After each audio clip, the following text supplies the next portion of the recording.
On the morning of November 4th, 2003, a woman named Dorothy Vance walked to her kitchen to make coffee, the same way she had every morning for 31 years.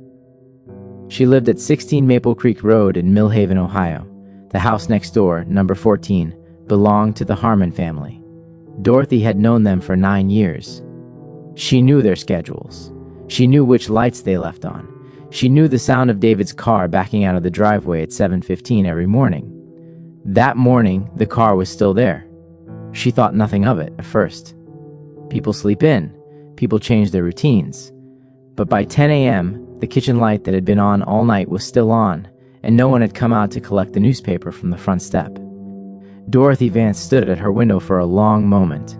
Then she called the non-emergency police line and said she was probably being foolish. But something didn't feel right about the house next door. She was not being foolish. David Harmon was 43 years old. He had worked at the Millhaven County Water Authority for 16 years, where his supervisor described him as the most reliable employee he had ever managed. He had never missed a day of work without calling ahead. He coached his daughter's soccer team on Saturday mornings. He was known, by everyone who knew him, as a man of absolute routine. Linda Harmon was 39. She taught 3rd grade at Millhaven Elementary School, where she had worked for 12 years. Her colleagues described her as patient, organized, and the kind of teacher who remembered every student's name for years after they left her class. She had been preparing a class project on migratory birds. The materials were still on the dining room table when investigators arrived. Their daughter Emma was 12 years old and in the 7th grade. She was quiet, her teacher said, thoughtful. She kept a sketchbook with her almost everywhere she went, filling it with drawings of horses. She had been asking her parents for riding lessons. Her mother had told her they would look into it after Christmas. There was no after Christmas for the Harmon family.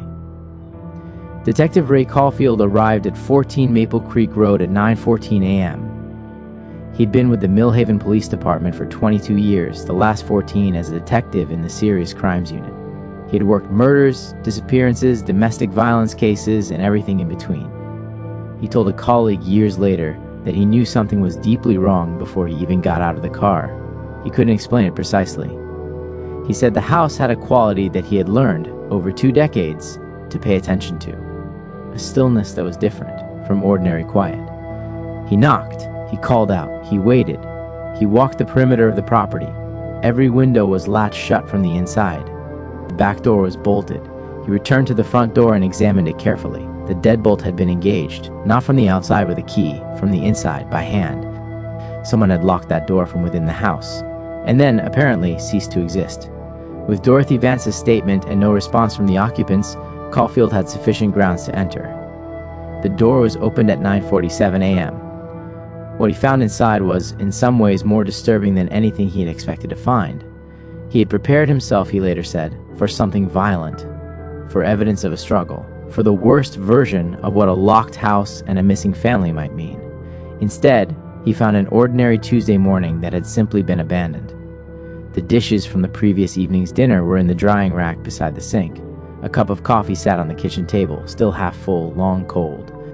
The television in the living room was running, a morning news program, the anchor discussing weather and traffic in a city none of the Harmons had ever lived in. Emma's sketchbook was open on the kitchen table, a half-finished horse penciled on the last page. Her colored pencils were arranged in a cup on her desk upstairs. Her bed had been slept in and not made, which her mother's colleague said was unusual. Linda Harmon ran a tidy household. There was no sign of a struggle anywhere in the building. No blood, no broken furniture, no indication of forced entry from any point, no indication of any kind of disturbance at all. The Harmon family had simply stopped being present in their own home at some point during the night of November 3rd, and had not been seen since. Forensic investigators processed the entire property over the following 3 days. They lifted fingerprints, collected fibers, documented every surface. The results were consistent and baffling. Every fingerprint in the house belonged to a member of the Harmon family or to individuals who could be accounted for by normal social contact. There was no fingerprint from an unknown individual anywhere in the building, except on the back porch.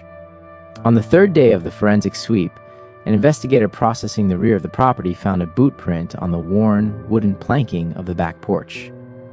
A single print, left foot, pressed into a patch of dried mud that had transferred from the yard, size 11. It was clear, deep, and unambiguous. No member of the Harmon family wore above a size 9. Caulfield would later say that the boot print was the moment the case changed for him. Not because it explained anything, but because it proved that his worst theory had been correct. Someone had been at that house who had no business being there. Someone who had stood on that back porch. Someone whose identity, motive, and whereabouts were completely unknown. The theory that investigators eventually developed, reluctantly and over a period of months, was one that Caulfield described as the most unsettling conclusion he had ever been asked to consider professionally. The locked front door could only be explained one way. Someone had been inside the Harmon house before the family locked up for the night. Hidden, waiting. While David watched television, while Linda reviewed her class materials, while Emma drew horses at the kitchen table, someone else was already inside that house. And at some point after the family went to sleep, that someone acted, and then left through the back. And the front door, locked by whoever had last gone to bed, stayed locked behind them all. It meant the Harmons had spent their last evening in their own home entirely unaware of what was already inside it with them. Neighbors were canvassed thoroughly. Nobody had seen anything unusual on the evening of November 3rd. No unfamiliar vehicles, no strangers. Dorothy Vance repeated her account of the sound she had heard, a door closing, quietly, at some point after midnight. She could not be more specific. She had been half asleep. She had almost not remembered it at all. David Harmon's extended family was investigated. Linda's former relationships were examined. Every adult in the children's lives at Emma's school was looked at carefully. Nothing produced a viable suspect. Nobody in the Harmon's lives had a credible motive. Nobody in their circle could be connected to the boot print or to any other physical evidence. The case was formally classified as an open missing persons investigation in January 2004. It has never been reclassified. In the years that followed, there were leads. A reported sighting of a woman matching Linda's description at a gas station in Kentucky in 2005 came to nothing. An anonymous tip in 2009 pointed investigators toward an abandoned property 2 counties away. A search found nothing relevant. The boot print was entered into every available database. It was never matched. Caulfield retired from the Millhaven Police Department in 2011. He did not stop working the case. He kept a copy of the Harmon file at his home, in a box beside his desk. His daughter, who has spoken publicly about her father since his death in 2019, said he reviewed it regularly. She said he talked about the family as if he had known them personally, even though he had only ever seen them in photographs. She said the photograph that was always on top of the pile, always facing up, was Emma's school photo from the year she disappeared. He had told his daughter more than once that he felt he owed it to the girl to keep looking. He died without an answer. The house at 14 Maple Creek Road was sold in 2007. It has changed hands twice since. The current owners are aware of its history. Dorothy Vance lived next door until 2015, when she moved to be closer to her daughter in Cleveland. She gave one interview in 2008 to a journalist working on a piece about cold cases in rural Ohio. She said she still thought about the sound she had heard that night, the quiet door. She said she had spent years wondering whether, if she had gotten up instead of going back to sleep, anything would have been different. The journalist asked her what she thought the answer was. She said she didn't know. She said she hoped she would never know for certain because she wasn't sure she could carry the answer if it was the wrong one. David Harmon, Linda Harmon, Emma Harmon. 3 people who lived an ordinary life on an ordinary street and who have not been seen or heard from in over 20 years. If you have any information related to the disappearance of the Harmon family, contact the Millhaven Police Department Cold Case Unit. The case number is MC 2003-1847. It is still open. It has never stopped being open.